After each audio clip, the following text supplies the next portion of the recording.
What's up? I'm Ayla, Hi, I'm Beth Ann. and this is Let's Talk BL, a Boys Love podcast. Welcome back to the podcast. It is Sunday Series Sunday. The day a week we talk all about one series and one series only.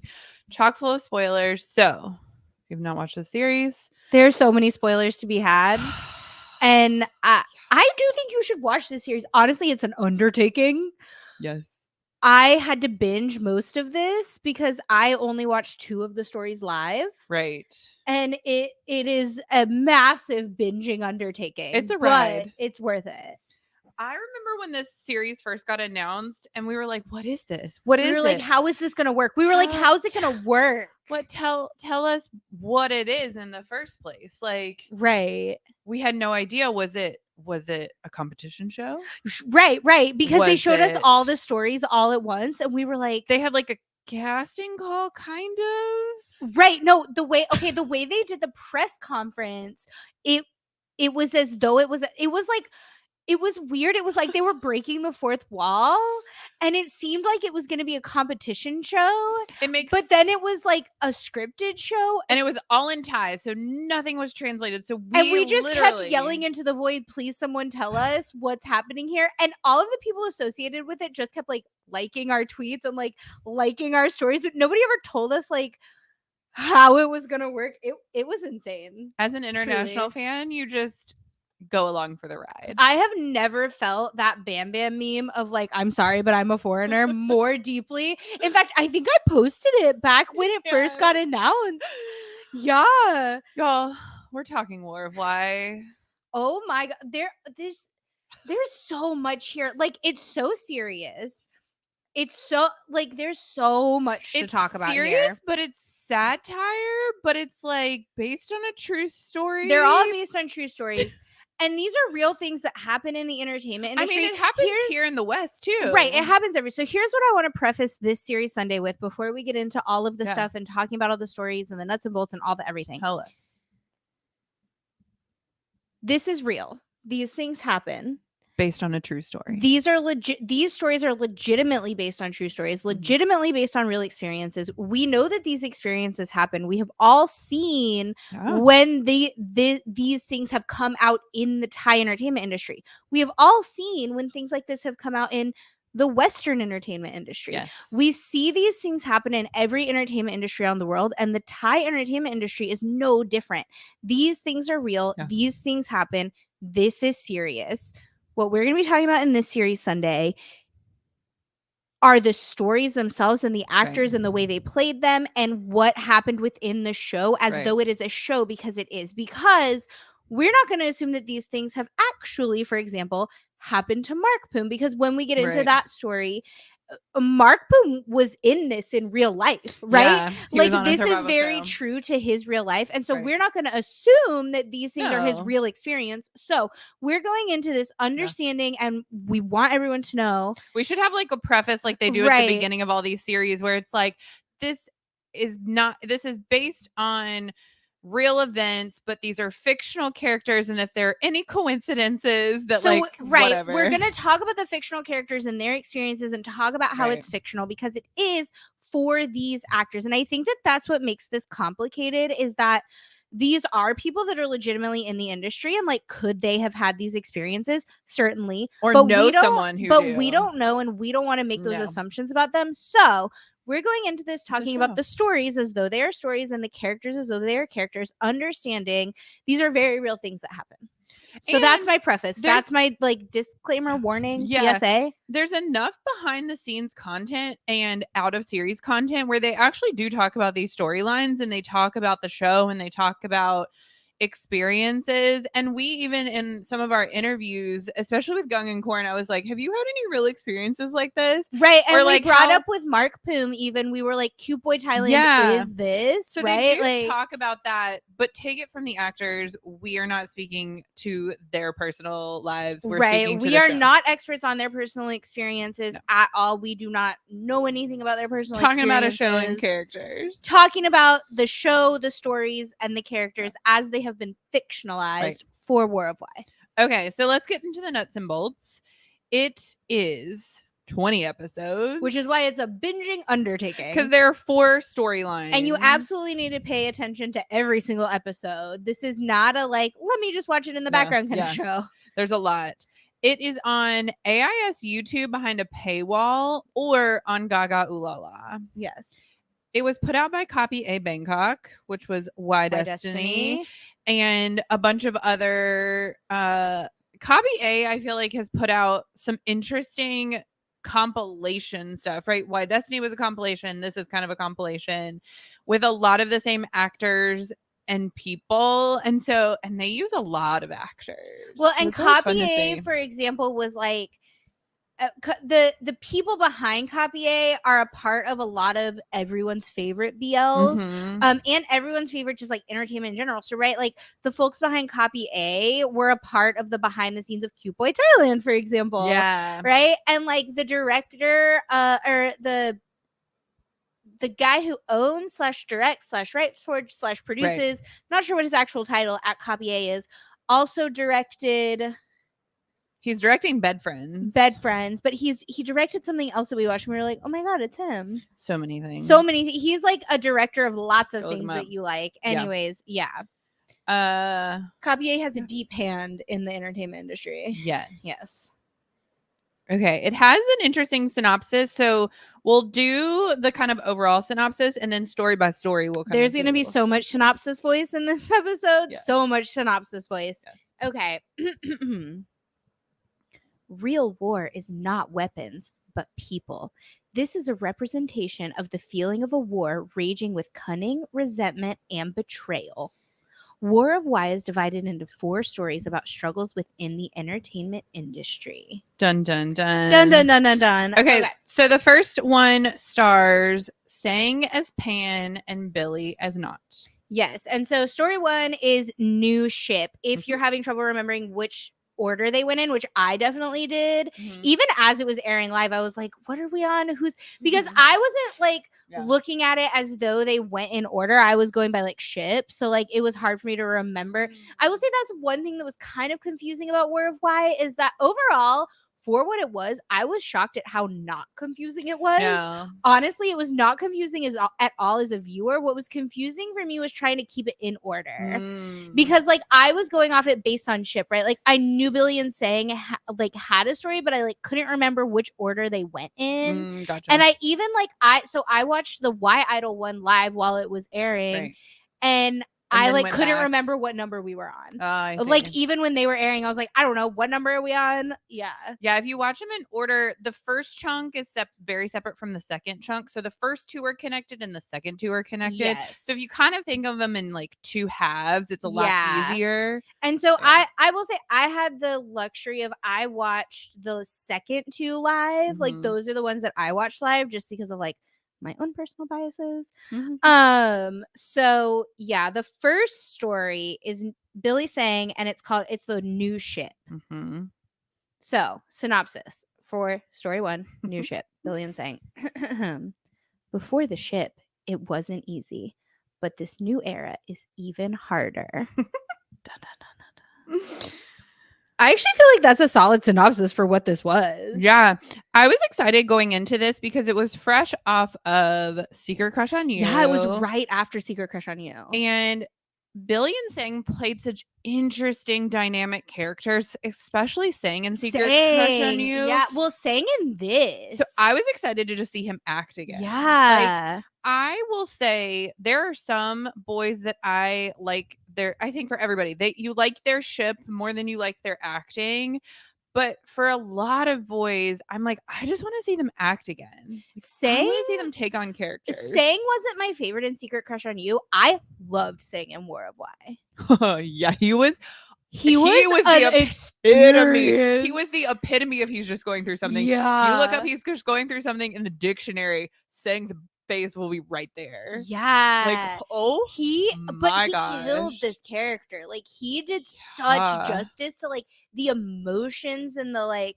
Yeah. Oh my god. Yeah. And at no point did I ever hate him. Like I felt sympathy for him the entire time. I was like, He's just going through something. He's very much alone. He doesn't have any type of support system based on just his where his background, where he came from, Right. kind of what he dealt with. He was trying to make it in the world. And there's definitely some BL boys that like I can think of that I could relate this character to. Right, that I would think maybe this is what's happening here. I think that's what's interesting about War of Y in general, is that while we will never name them on the show, there are definitely people that we can think of based on, but it's all real, assumptions, like based on no nothing real, we've been told. Yeah, I want to make that very clear. Yeah. Everyone always thinks we have some sort of inside information.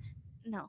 I'm so sorry. And so based on what I've seen from people and heard from like interviews and background stories and things that like that the actors themselves have told us about their lives, I can be like, oh, this reminds me of this person.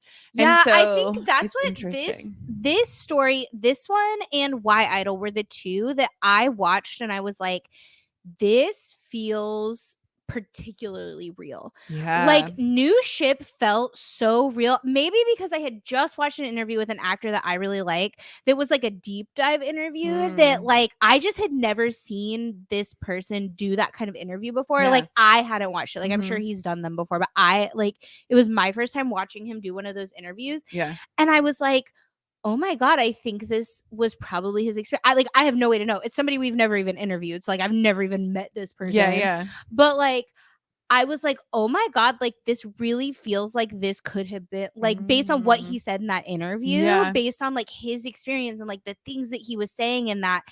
And I felt so much like sympathy and like because it was so lonely, right? Like that was the thing that I took away from New Ship, is that like they're in a ship and they're together, and we as the fans, and like you see it in the show, right? The fans see them as a ship, as together, as a unit, right? But like so much of this experience, so much of Pan's experience was lonely. Yeah. Like it was so lonely. And so that's what made him just going through something not feel like annoying or cheesy or like he just needs to get over it or like he's gonna come through the other side. It was like it struck me a lot like the scene at the very end of Lovely Rider with Bruce. It like was reminiscent of that for me. Yeah. Especially because if you think about it, they are two individual actors who are trying to be successful and have careers and things like that. And then you get put into a ship and you feel very much like they're a team and they're like trying to do this together, but they're doing it together separately. Right. And so that's an interesting thought that we don't really see a lot of times, because we do see a lot more ships kind of do things as a unit until it's over, and then they kind of go their separate ways. And everything we see is them as a unit. Like we don't see those times when they're not a unit. And we like are told often. This also made me think about like this show just makes you think. Like all of War of Y just makes you think. Where like we are told so often that like, oh, we live together, right? Because we're supposed to think that it's real. That's the point. That's the game we're all playing together, which is not a bad game. No. As long as everyone's playing responsibly, it's fun. As long as you know it's a game. As long, again, like I said, as long as everyone's playing responsibly, which part of that is knowing it's a game. Yeah. It's fun. It's good. It can be productive, or like it can be a positive thing. It can be a way to lead you to success, right? Because success in this industry is people paying attention to you. But that's how you book the jobs. That's how you get the money. Like that's how you provide for your family.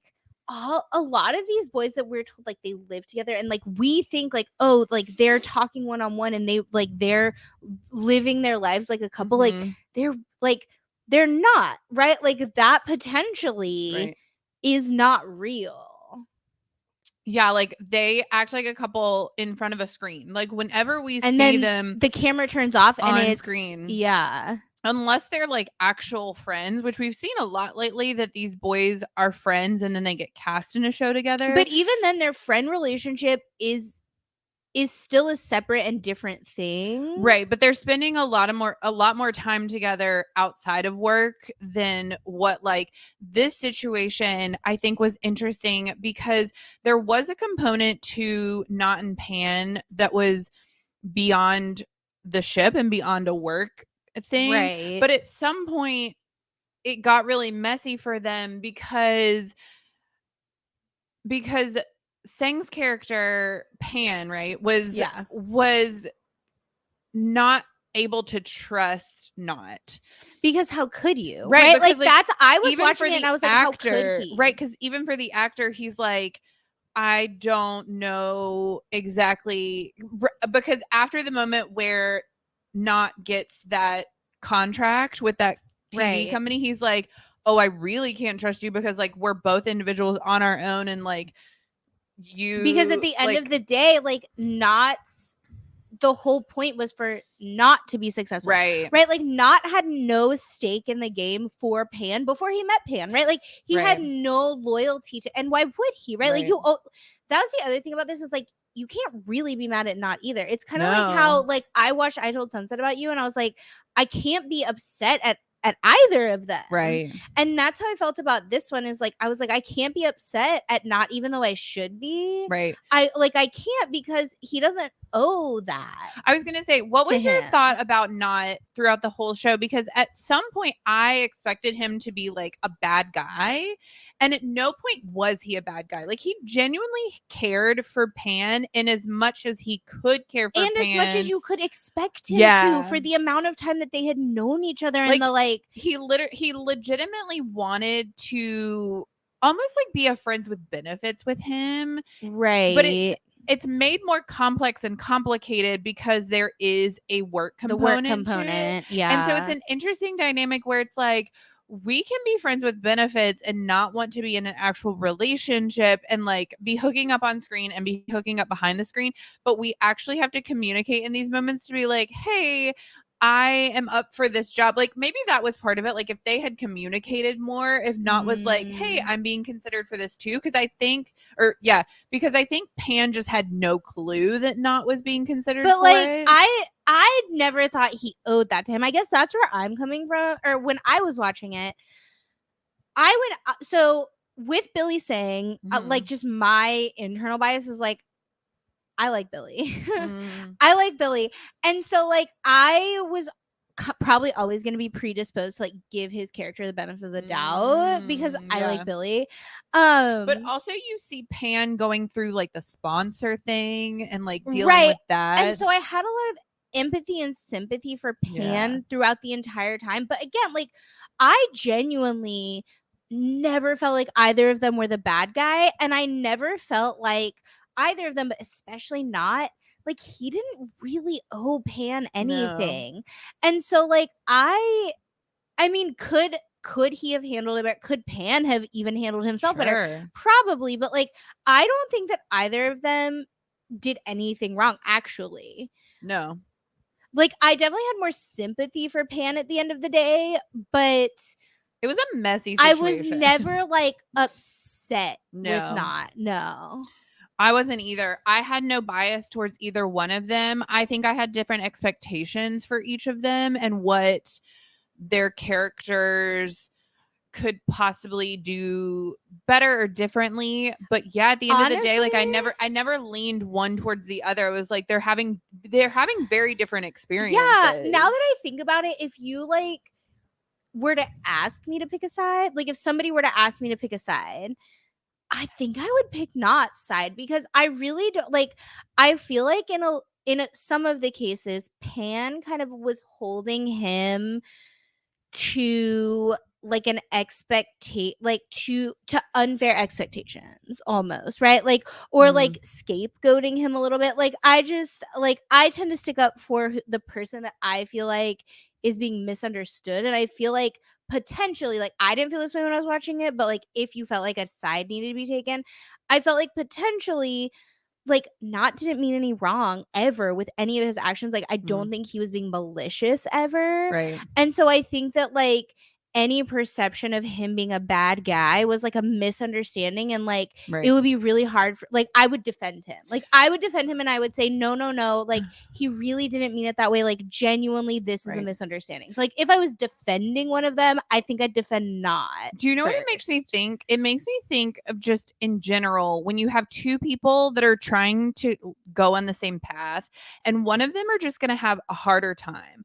one of them is Right. most likely going to struggle a little more and they're going through it a different way. And like, there's just a harder path to that end goal, whereas someone is going to have all the luck and it's just going to be easier and they're going to have different opportunities and different things. And so you tend to sympathize with the one who struggles more, even though like there's really no reason why either one of them got their path. Right, at no fault of the other Yeah. one. And so it in this situation specifically, Knott's character didn't do anything wrong. He just got an easier path to success, which is not his fault. Which isn't his fault. Right. And so, but Pan has every right to kind of feel hurt by it, but he can't take it out on Knott. And I don't feel like he really ever He doesn't. No, he which doesn't. is awesome. Yeah. Like there is like a little bit, he takes it out on himself, which is really hard to watch at times. It's sad, but it's real. Yeah. Yeah. So it's an interesting story. But also a part of the new ship is also Gus and Bew, who Gus is played by Gung and Bew is played by Korn. And you get a little bit of them in the TV show that Billy and Sang are in within the TV show. Right. Very meta. Which leads us to our second story. Leads us into story 2, which is truly... This was a ride. Oh my God. You were watching it at the time and I was like, I did not watch this one live. Ayla, you I was dying because I had no one to talk to about it. And I was like, I was screaming at the internet. Like there were a couple of people who I was talking to on Instagram about it. And I was like,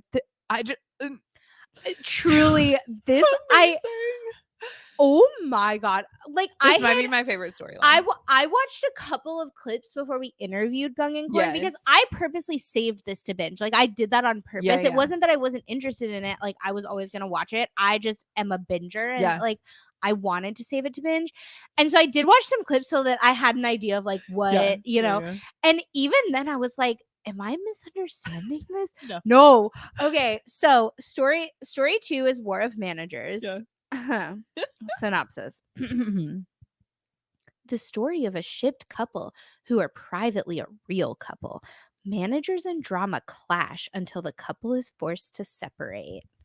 Honestly, oh my God. I need to watch this 5 more times because I don't think I caught all the layers. There were so many layers, right? Like they were a ship and then they were real, but they weren't real for Gus until we realize that they are real, because then Gus starts to feel bad, but then Bew actually is orchestrating the whole thing and it's not really real. But like I don't even remember Bew how is it like ended. Gaslighting Gus. How did it even end?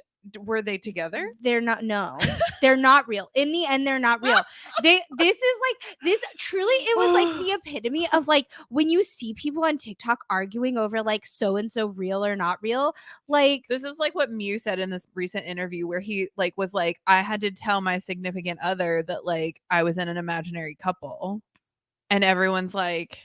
But like it gets to the point. There are some couples that like Mugolf is an example that like get to the point where the way they play it is that like it real. Yeah. And you do have to wonder like how, because after a while everyone starts to believe their own lies, right? Like if you're lying that intensely, like after a while, surely at least one of them starts to buy into the lie. And so it's like, this was so meta and confused, and like not even confusing, but just like I'm pretty sure I just the whole time watched it, just like my eyes were so wide. Like, because then you have also the managers. I'm pretty sure, I think, and I could be wrong because this was, but I'm pretty sure it ended and the ultimate story here was, and I feel like I'm like taking crazy pills. The ultimate story here was, I think they actually ended up together though. That not real. It was all a gaslighting situation from Bew, because Bew needed Gus to believe it real and to act it real, but for Bew not real. But and so as long as one of them it not real, then it not real. It's confusing because there's a scene where they're like they're shooting an NC scene in the show within the show, and then Beau goes to the acting coach and is like, I feel real feelings, and the acting coach is just like, use those feelings, right, which I promise you the moon. and you're like, what? Right, because and this is something I think so we many as layers. fans talk about a lot, and I think that probably like surely this has like, again, we're not going to make assumptions about real people, but surely this has like, as a human being myself, Right. if I were in a situation where I'm like not only am I simulating being in love with this person and like having intimate moments with this person, but then outside of set, right? Because on set you have lights and you have cameras and you have crew and you have, right, like all of the elements of it not real. Yeah. But then you have to go and in public, on social media, when you're at your house posting on social as yourself, you are still simulating that love. I have to feel like at some point I would question, do I actually have these feelings, right? And we see this even in Western media. I was listening to an interview recently where they were like, yes, I fully fell in love with my co-star, right? Like, I think there was an interview where Jake Gyllenhaal talks about like really falling in love with Jennifer Aniston in The Waitress, I think is what the show was, or the movie. And yeah, so like you hear it from these actors where they're like, yes, I fell in love with honestly, my they co-star. have to be so well adjusted to understand that like they can be in love with this person, but it's not a permanent love, or it's not like which I think is what was happening here. That like this was a very interesting one where like for Gus and Beau, we haven't even got to managers yet, but for Gus and Beau, right, because there are like 5 different storylines going on within this episode. For Gus and Beau, it was this like tug of war of like, I'm having these feelings, but I don't know if they're real feelings, and I think that they're real. And then you have the other one being like, I need you to feel that they're real, because I want this to be a thing. But then and so they were on 2 very different pages for like the whole time, and their motivations, I feel like, changed. Honestly, this is like a credit to Gung and Korn's acting. Oh my god, I remember watching this because I was highly confused by their Why Destiny storyline and was like, this is like underwritten, and like these characters are like, it's just NC, like it's just for the NC. And then this happened, and I was their like, acting is outstanding. And also, I will say, we interviewed them in real life. We met them in person. We met them in person on a day when we met like 40 boys all in one day. Right. These two have like these two, first of all, the 2 nicest boys in the whole world, but also like their chemistry with each other is very interesting. Like, it's unlike any other chemistry that I have ever encountered talking to boys. And I'm not saying it's romantic or it's only platonic or it's one thing or another. It's just like, it's unique. It's unlike any other chemistry I've ever encountered. That's what I was gonna say, is it's a credit to their real life relationship, because we talk about this, right, where like the trust that you have to have, like you look at an Om Nanun or a Jung Dunk, like these people who are actual friends IRL, their shows really work because they have a trust. Like, but you have to trust each other going into it. I will say, interviewing Omen and Nun, like, they're wonderful and they have wonderful chemistry, but it was a different. Gung and Korn just have like next level a chemistry that I have never encountered before with any other 2 boys. Yeah, it was wild. Like, and again, not in like an overwhelming way and not in an intense way and not even necessarily in a romantic way, just in like, these 2 people have a bond and interact with each other in a very interesting way. I hope they do many more shows together. And these 2 boys are precious, precious, precious earth angels and are nothing like these characters. Yeah. So that's an interesting conversation, because like, dang, I think that, and we talk about this, right, where like the best boys play the most evil characters, craziest, right? Like Kauna and Long. Kauna played Long because Kauna's Kauna. Because and like the actors that can play these evil characters do them so well because they're wonderful, wonderful people. Okay, let's talk about the managers, because we got to get through 2 more storylines still. I mean, these psychos. I mean, like y'all, literally the whole time I'm watching these managers, I'm like, it's not that fucking serious. so I guess the like, overlap. I was like, are you the overlap from part 1 to part 2 are the managers, right? Because they then collect Mark Poom and Milk's characters, right? Claw and Peak. And so yeah, the managers. The interesting part about the managers too was that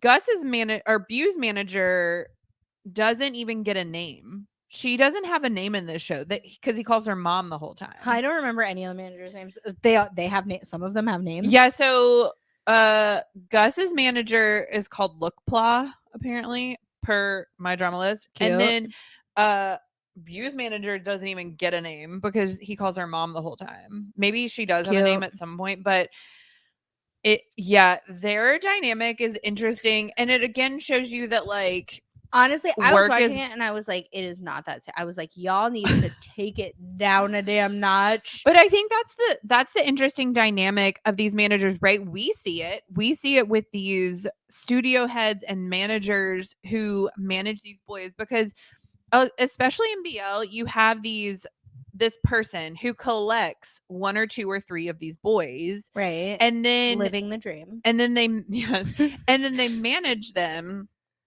And then these boys get famous based on this thing, and you have to maintain that. But then there's this relationship that the fans have with the managers, right? That's like on a whole nother level. And so they become famous, but through the boy that they're managing. And so it's an interesting dynamic with all of it, where you're like, I really hope and pray that you have the boy's best interest in mind, because that fame will absolutely get to your head, but it's not based on you. It's based on somebody else. It's based on your relationship with somebody else and that other person's success. And so you're doing everything you can to make that other person successful, and that's not always in their best interest. So if you have the success before their best interest, then like it's going to get messy. Yeah. Honestly, the whole time I was like, it is not that serious, you guys. Like, I was like, y'all seriously need to tone it down. Like, you need to take a little vacation and like reset your brain or something. Like, honestly, yeah. Honestly, of all these storylines, this might be my favorite because it was insane. I mean, Why Idol is still my favorite for obvious reasons. It was fun, but this was I think this was the craziest of the storylines, like the wildest. I still have no idea what I watched. I think in the end, it not real. All I can say is Gung and Corn, top tier acting. Oh my god! I came out of it having no idea what I watched, but knowing that Gung and Corn should be the highest paid actors in BL right now, and they should get all the shows. Wild. I love it. Okay, that leads us into Why Idol storyline number 3. My personal favorite storyline. I did watch this one live. Okay. Synopsis time. A reality search for new actors who can sing, dance, and act, and the chaos of the idol camp. Talk about the chaos. I love it. Okay, so it is Claw, played by Mark Poom. Oh my god, Mark Poom. Peak, played by Milk. Corn is played by Win. Yes. Earth is played by Winner. Toru and First. Yes. I didn't give them names.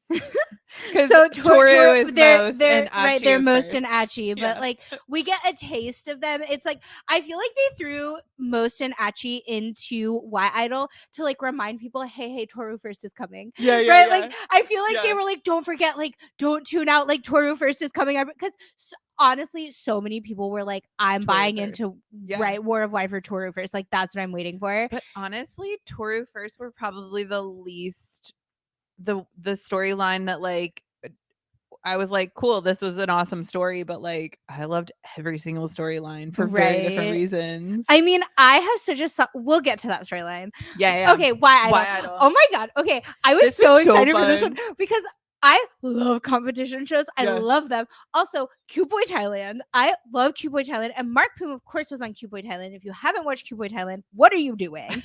Like Mark it Boom in has no general. subs, but it's 100% worth it. Literally in Q Point Thailand, the judges get in a fight over Mark Poom. As they should. As well they should. And I remember the time watching it, and I was fucking heated too. I didn't know what they were talking about, but I was like, I agree. Mark Poom should be in the front. Why are we moving him to the back? Yeah. What's going on here? Anyways, I was so excited. And I was really excited because, like, at this point, we had met Mark Poom and Milk, and we had interviewed Mark Poom twice at this point, but like we met Mark Poom and Milk in person together, and like their chemistry was really confusing for me. Like, they were fascinating. This is an interesting one because like Milk was the main character. This was the first time that really had like it was about Milk. It was about Milk. It was about Peak. And it was and poor Peak. I sympathize so much with Peak. And Milk, for this to be his first thing, I was like this way because I went into this being like, I am here for Mark Poom. I don't know who this other little boy is. I know nothing about this. I'm here for Mark Poom. I exist for Mark Poom. I live, I breathe, I die for Mark Poom. Dang. And then I watched this and I was like, oh my God. Do you know what I just realized? Is that Mark Poom and Milk were like, yeah, we kiss each other, but then we kiss everybody else. Right? Because Mark Poom has that dream. Right, with Toru. But in the reality, he's kissing Toru. But then really everyone just kissed Toru because Milk also kissed Toru on stage. I mean, like, I understand. I get it. Like, I get it. Honestly, okay, this was wild. And like we did and it was funny because we asked Mark Poom this question before we had seen this story. Like, so we really didn't know what was coming in the story besides the fact that it was a competition show. And we asked him, we were like, Mark Poom, was this like Q Boy Thailand in real life? And now that I think about it, the look on his face is like high key hilarious. But like, because could you imagine like I can't even say it out loud, but like I wish Poppy would have hosted that one.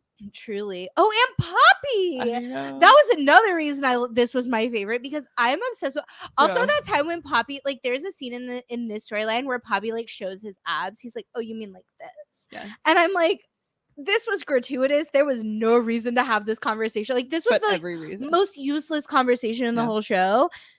But it was very useful for me on a personal level. This storyline was a ride, mostly because we got some great performances. Yes, I was very confused. We got to see Mark Poom. The thing that I still don't know, at the end, was Kla actually messing with Peak in college, right? Because they're like shifting. They were shifting college before. Was he like actually messing with him before, or did he like secretly actually have feelings for him? Like all the way from the beginning? Like, is that what we got? Unclear, because during Why Idol, it made it seem like he was like, this is for the show. We need a win. Like, Kla was the one that was developing real feelings. Right. And Peak was like, bro, get off me. Oh, yeah. Peak was like, no, I'm not into this. And so was he messing with him for the fame and to win? And like, does that mean he had feelings for him back in, like, I don't know, genuinely. Except, here's the genius of this show that I just realized. So at the beginning of this storyline, you have Kla and Peak having this kiss moment at the pool. Right. For unclear reasons, because there's no cameras on them. They're practicing. Yes. And he's like, you know what we need to win. I need to tongue you immediately. Right. Then the last episode of their storyline, you have them on top of the pool, like at the same spot, but like up above. Almost like they're seeing kind of like what they've been through and like where they've gone back to where they started, but they're like elevated. So do they actually have feelings for each other? And I think they do. Because they have that like really sweet moment and like the song, I think it's a Tilly Bird song that plays. But do they? All I know is it was a lot of Mark Poom, and I was like really into it. And then also, they're such good actors. Win and Winner. I mean, Win and Winner though. They were. I really love Win. Win. I have like a weird thing for Win. Like, it's like weird and out of hand, but like Win, like, I love you. The last thing, honestly, there's not much to say about this storyline because, like, I'm still very confused as to whatever. I don't understand why they haven't dropped the merch. Copy A Bangkok. I would give you all my money. Give me that merch. I would give you all my money. I want to freaking Why Idol everything. I would buy every single thing that they wear. I'd buy the jacket. I'd buy the hoodie. I'd buy the t-shirt. I'd buy every single thing that they wear. Absolutely. And I would live my best Mark Poom life. Y'all, we should just Twitter spam Copy A and be like, Copy A, is it a production issue? I will help you produce it. Do you think you can have all the profits? I don't even care. Do you think we have the power to trend something on Twitter to be like, no, Why Idol merch? No, that'd be nice. I like you and me. Like, do you think we have enough time and energy? No. Dang it. I need that merch. I need the merch. I'm just gonna DM Copy A every day forever and be like, even though we're not in their DMs. We're not in their DMs. It's so sad. Okay. Anyways, okay. So the last storyline, it pulled the most from the previous storyline because we have Earth and Corn, Win and Winner, and Toru First come over to story 4. So story 4 is called Wife. There was so much. I'm so excited to talk about this. When one half of a shipped couple has a wife, will their future in this industry be ruined? You know what's interesting about the storyline? Even though it's Toru First and Toru First are magic and amazing. No, Paper. Paper is what's interesting about Toru First were the least important part of this whole storyline. Truly. Honestly, the only important part of the storyline was Paper. Everything that Paper did, okay, Fern, the character, but in general, in real life, everything Paper. Just Paper. Just I cannot she express was a fun dynamic to the world exactly how perfect and magical and wonderful Paper is just existing in life. Like the dynamic of the three of these, like to put a third into Toru First and maintain the level of chemistry. That was a bold move and it worked. It worked it was fascinating to watch because the chemistry between First and Paper was, I mean, I feel like First would have chemistry with literally anyone at this honestly, point. And in real life, the chemistry between Paper and Toru, the chemistry that the three of them have is like friends. Like if you watch any interview they do together, not just ours, but like any interview that they've done, oh my, Paper Toru First is just like magic, but Paper in this storyline kills it. Yeah. Oh my God, she's wonderful. I love her. It was I would die for her. It was an interesting dynamic too because her character is part of their fan club. Yes. You find out that she's a fan. Yes. And which like as you should be, right? Like, so okay. Scenario time. You're dating a BL boy. You're dating a BL boy. I don't care who it is. Come up with one in your brain. He has to be in an active ship. Okay. You got one? Okay. Mm-hmm. Would you be a part of the fan club? I am a part of the fan club. Surely, right? You have to be because obviously you think your boyfriend's hot.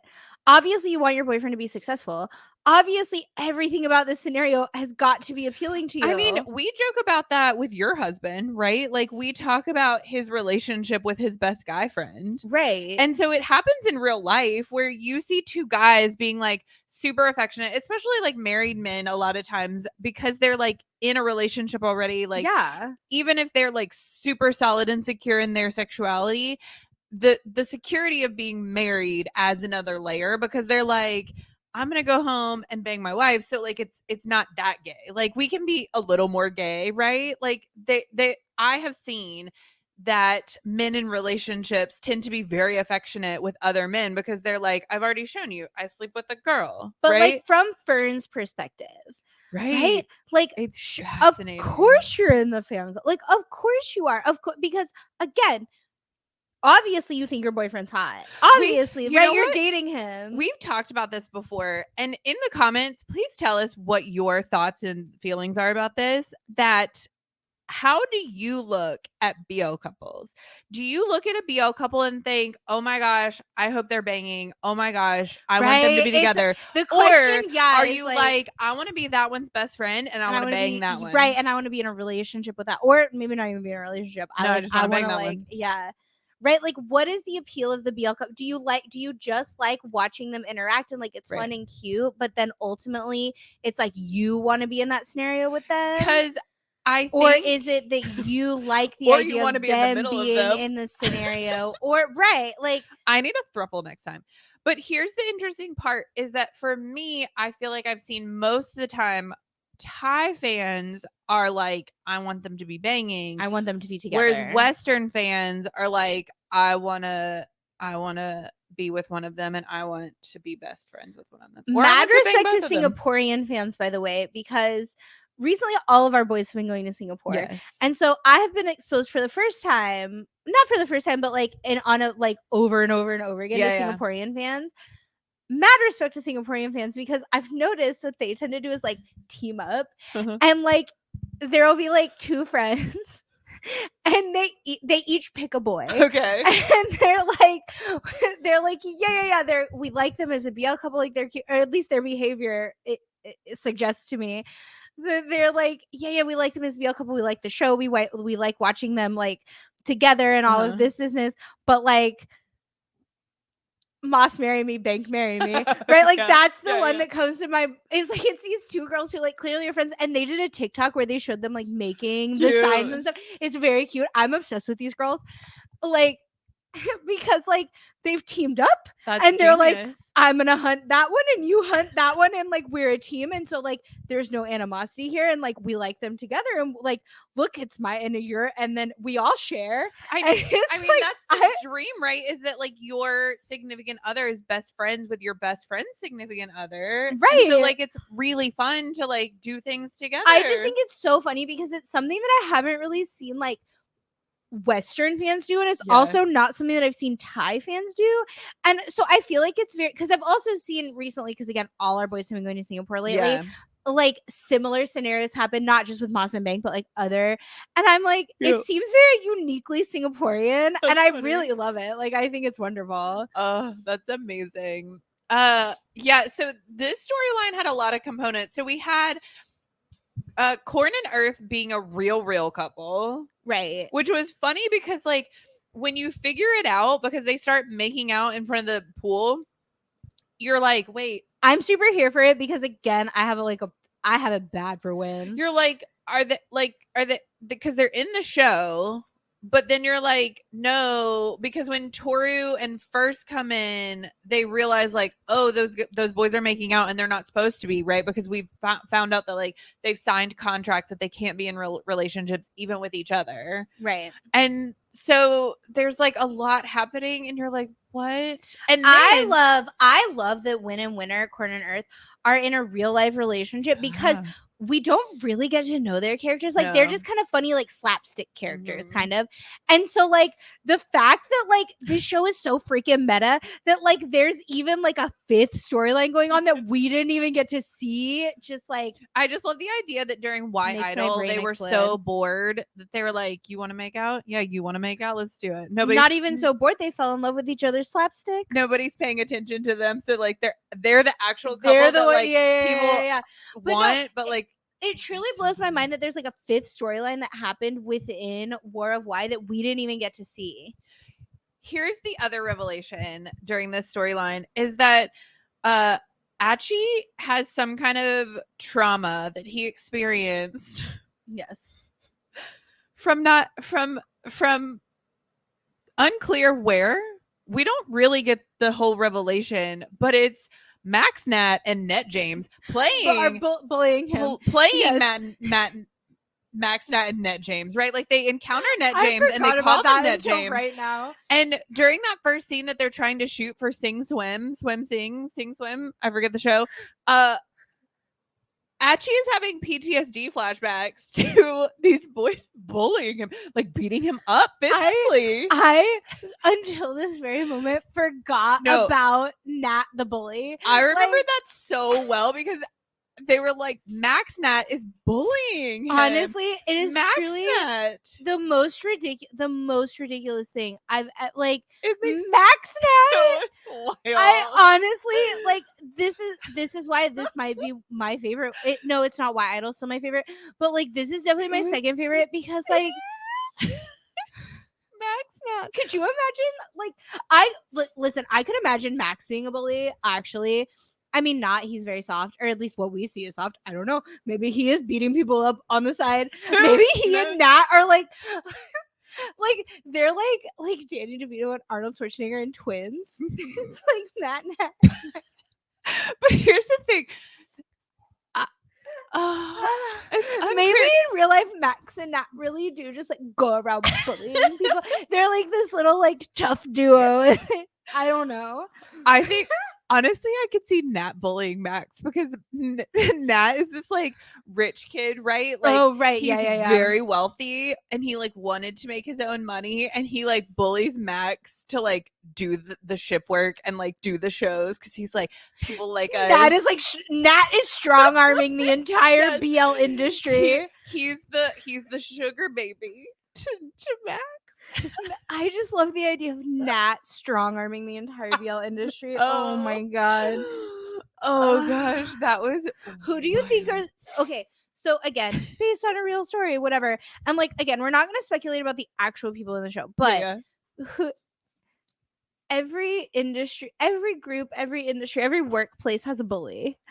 Who do you think is the actual BL bully? Like in like if you had to pick somebody, like in real BL world. Do you want to talk about like per studio? Yeah, in every studio, who's like the bully? Like who's the one that's like giving people like atomic wedgies and like sticking and like giving them swirlies and like bullying them into doing that, like go get my coffee and like better like let's start with GMMTV. Gun Adapan. No. Because we saw what he did to New, right? Like New didn't congratulate or like tell him happy birthday and he like unfollowed him. Iced him and out. Like during a whole appearance where they actually had to interact, he's like he refused to. Which was amazing. But he's like a fun bully, right? Like he's that kid that's like trying to beat you up and you're holding his head back. Right? Like he can small but ferocious. Yes, he can bully people because he's tiny and adorable. And so you're like, you just called me the worst name ever, but you're so cute, I don't care. Maybe. I honestly, the amount of boys that we met in Thailand was insane, and literally every one of them are like the nicest people ever. I think not a current GMMTV boy, but if we're talking about like that grouping, Singto for sure. Oh yeah, for sure. Hundo P. Of the pillars, Singto, Hundo P. Actually, Win Medowin. No, I think Win Medowin is like you think he's soft? Yeah. I don't. I think Win Medowin, he's got the devil in his eyes. I think he's feisty. I think Win is feistier than people know. Nunu. Oh, Nunu. Oh yeah. If we're skipping over to Domundi, it's 1,000,000% Nunu. Which is funny because you've seen how like he's totally Nunu has the devil in his eyes, and he has from the beginning. Which we've seen develop within their ship, right? At first, like Nunu was shy, and he was like not. He was all like, an act, y'all. He was like Z is my idol. Like he was like Z is wonderful, and now like they started like he started biting Z. Yeah. And like he'll pat his head. Like all the things that like a non shouldn't be able to do. He has the devil in his eyes as like a bully in like an endearing way. Yeah. Where it's like I respect that, and like he's so cute that like yes, he can absolutely get away with this. Yeah, like you wouldn't cross him. You wouldn't cross him. And he's like a sweet boy and a good friend and like all of this and so talented, all of the things, but like Hundo P, that boy has like a wild side. Hundo. Yeah. Nunu's got a wild side for sure. I have seen. Listen, it might be sparkly and beautiful, but it is wild. I have seen, yes. I mean, the same with PP. PP Crit, Crit. I mean, we've seen. R.I.P. Nadal pouring out for the Lost Homies. Yes, we have seen the like actual footage of PP being like the sassy queen he deserves to be. Absolutely. Star Hunter, go. Kimmin. Hundo P. Kimmin. No, because everybody's like, peek him. No. Everybody is like, peek him. I feel like we saw Kim in IRL and he trolled us even without even interacting but like with in us. A cute, funny way. Yeah. In a cute, funny way. He's like, yeah. Surely God's the bully? No. Surely. Cad's not important enough to be a bully. Surely God's the bully, except they all are obsessed with him. Everyone in Star Hunter is obsessed with Cad. It's wild. It's very confusing. I fit right in. Amazing. No, I think Kimmin. Kimmin? Yeah. I don't know. Maybe Bang Bond up. Because what's funny is that we didn't realize he was everywhere, but he's actually everywhere. Maybe Pink Manda. Because he's in a he's very the endearing way. He's the Nunu, right? Like he's sweet and he's like endearing and he's precious, but he's so I wouldn't cross bratty. him. I don't think I wouldn't cross Pink Manda up. You give him what he wants, even though he's like pouting and sulking in the corner. Like you give him what he wants because he's so cute. I would give Pink Manda up anything in this world. Absolutely, I would. Yeah. And I would never cross him because, also, I would be a little scared to cross him. But in such a good way. I love him so much. Worldwide. Boom to Newt. Boom to Newt. Boom to Newt. Boom to Newt. I mean, Tana Torn. No, not Piche. Listen, Piche is the softest, sweetest little He is, but he's sassy. Right, but Boom to Newt. Boom to Newt. Who would win in a fight, Piche or Boom? Unclear. I'm gonna say Boom because I think that Boom would play dirty. I think that Boom would throw sand. He would have pocket sand. Oh my gosh. Boom's scrappy. Yeah. I feel like Boom could for sure win that fight. Although it wouldn't even be a fight, it would be a dance off. Yeah. For sure. Oh, anyways, Lord. We got way off track. Who do you think of the War of Y cast is the bully or would be the bully, has the potential to be the bully? I have no idea. I have no idea either. Sing, maybe? No, just Sing is so nice. Sing is really nice, but he just looks mischievous. Right. It's just, yeah. Honestly, we've met most of those boys, and we can say that all of them are so sweet and so nice. Sweet. But for first, actually, first being cool, yeah. Because first has everyone wrapped around his little finger. He runs the world. First run the world. Yes. First run the world. This show is a ride. I want to go rewatch it because I feel like I missed so much because I was fascinated. Also, it's so long that I feel like probably all 4 parts tie in together more than we think they do. Yeah. You'd have to binge it all the way through, which would be such an undertaking. But this show is so worth it. This show has a lot of important conversations. This show brings you back to earth a lot. This show really makes you think. Yeah. It's so entertaining. It's light in all the right places and heavy in all the right places. Right. I appreciate that they ended very light because otherwise you could I don't know, want to jump out a window. I think that the thing that we should kind of end with is it does make you think a lot, and it makes you think about the role that you play within this world and the responsibility that you have as a fan and online and how you interact with these boys, that it's all fun and games, but we have no authority on what's real these boys. We don't know, no, even the media. So us and all the people that we don't know them. They're not ours to police or ours to understand or ours to explain or ours to anything. You know what's funny and interesting is that we see this.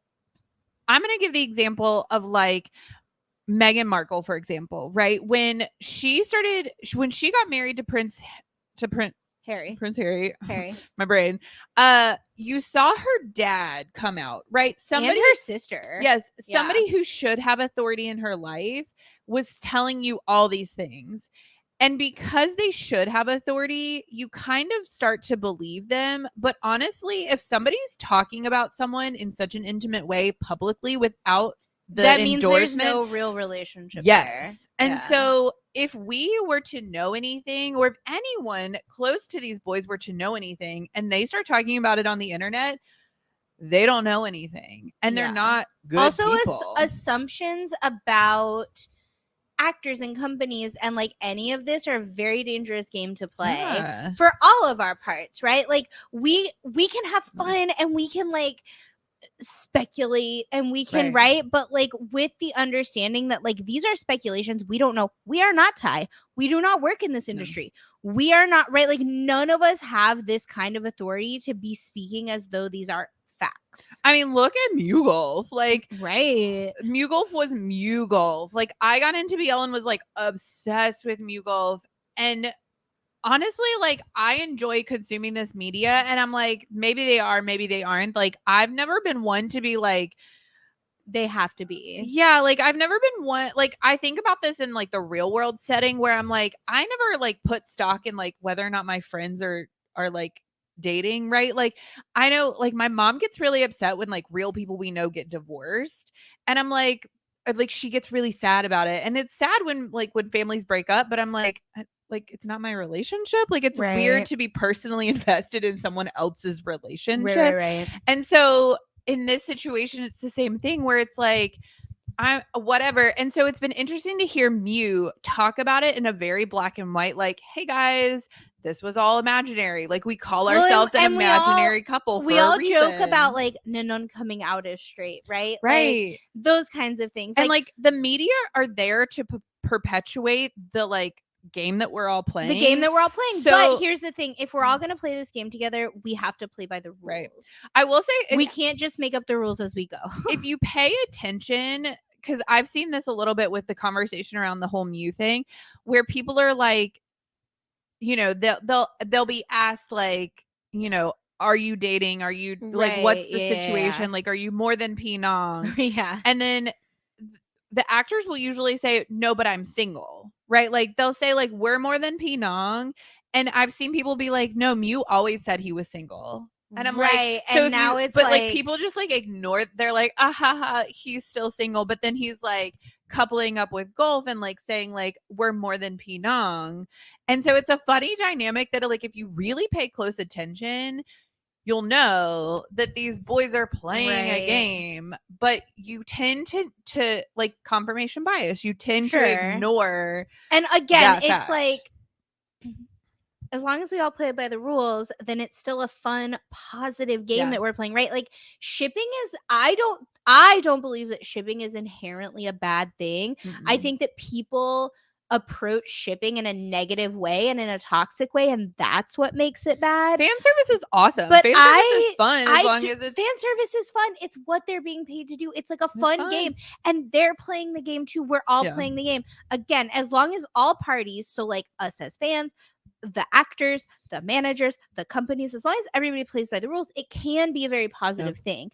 And so that includes it. Like none of us can police or determine what happens with any other pieces of that, but we can police and determine what happens with us. Yeah. And like as long as we play by the rules and then, are respectful. Right. Be respectful. Play the game by the rules. Yeah. Play the game by the rules. I feel like this is required watching for a BL. It is required watching. Yes, this is absolutely required watching. It puts your 2 feet on the ground and makes you really think. But it's also fun. Like it also has a very fun element. Like so much of it, especially Why Idol, was so fun. That was the funny reaction to when this first came out, because Billy Singh's storyline was so heavy that people were like, I don't think I can be a BL fan anymore. People were like, wait, really? Like, I think I'm being told that I shouldn't be a BL fan, which is not what was happening. But like, y'all, this happens in the West. Every entertainment industry has, and again, going back to the disclaimer at the very beginning of this episode, this is real. This happens. It's a very serious situation. And not just in the BL world, though. Like, not just in the entertainment industry. This happens every in workplace. This happens in workplaces. Like, right, like all of the work, like high-powered workplaces where like these lawsuits come out and things, right? Like there are all of these things. Like this just happens in the world because there are bad people in the world. And people are in relationship, and relationships get messy, and people aren't always motivated by like being kind to one another. There are bad people in the world. This show was crazy, but I think the good news is at the end of this, yes, we're also allowed to be BL fans, and it doesn't make you a bad person.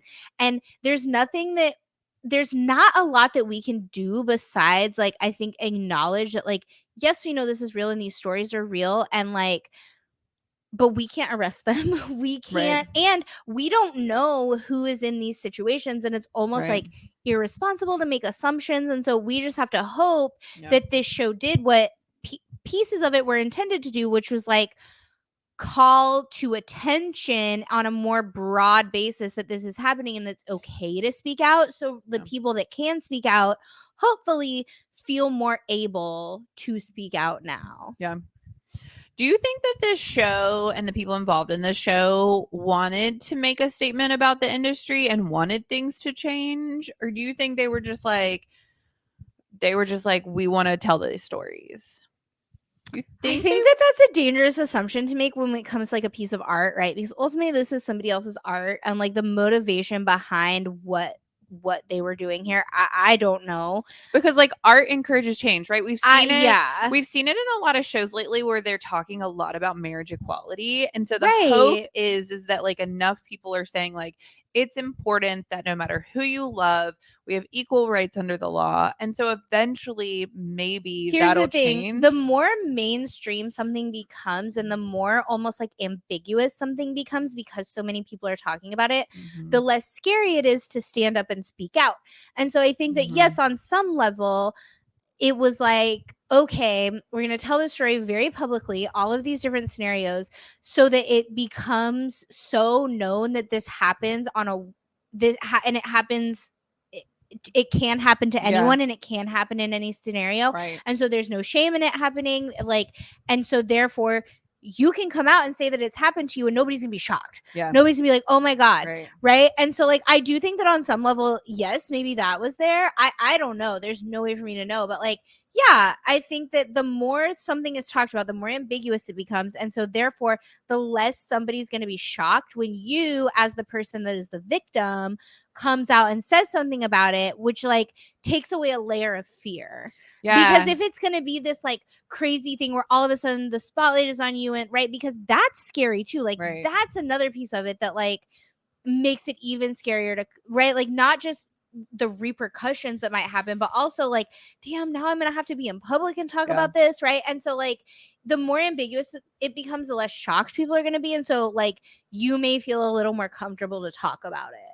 I'll be curious to see what Copy A does next. I'm excited. I hope that they continue to kind of like push the envelope and do stuff like this. I'm excited. I know. We'll see what happens next. This has been Let's Talk BL. Don't forget to like, subscribe, and follow all things Let's Talk BL at Let's Talk BL.